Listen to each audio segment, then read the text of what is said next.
The world leaders have started arriving in New York for the upcoming UNGA session. The session will see key issues being discussed like the Taliban having taken over Afghanistan, the COVID-19 pandemic and also economic recovery as the COVID-19 pandemic still progresses. Now, in the middle of all this, Pakistan is also at the UNGA and is seeking to raise the Kashmir issue.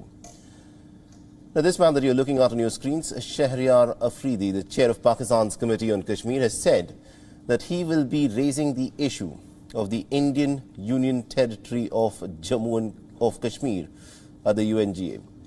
Now, in a tweet, Afridi said, and I'm quoting him here, landed in New York to sensitize the international audience on the unabated genocide and the war crimes by the Indian occupational forces in Jammu and Kashmir, but was taken aback by the malicious propaganda by the evil forces and the pro-India stooges. This, of course, is the tweet that's been put out by him.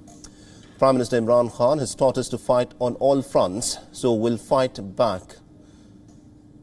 Now, even after several instances of global embarrassment, Pakistan, of course, is raising the issue of Kashmir against India at the UNGA.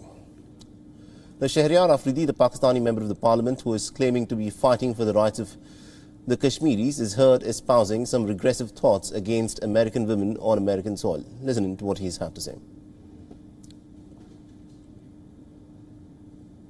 All right, so it's very interesting as to why this gentleman is even in New York for the UNGA. The Pakistan's Foreign Minister Shah Mahmood Qureshi is expected to focus on Kashmir as well during his US visit.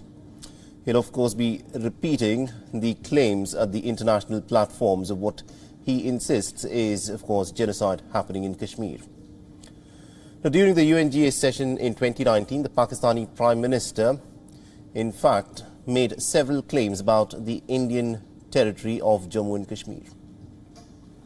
For over 72 years, India has illegally occupied Jammu and Kashmir against the wishes of the Kashmiri people and in blatant violation of the resolutions of the Security Council and indeed its own commitments to the people of Kashmir.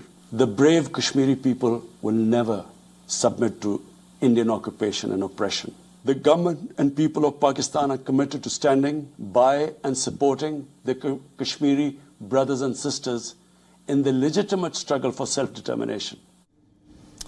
Now, India, of course, got back at Pakistan. In a tweet, India's representative to the United Nations, T.S. Tirumurti, said that the Prime Minister of Pakistan's statement is a bit of a diplomatic law at the 75th United Nations General Assembly.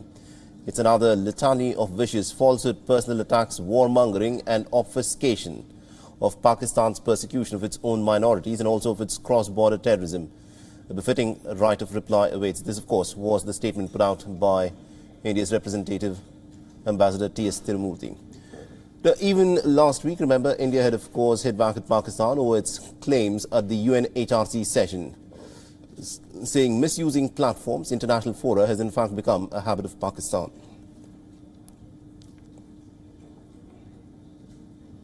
WION is now available in your country. Download the app now and get all the news on the move.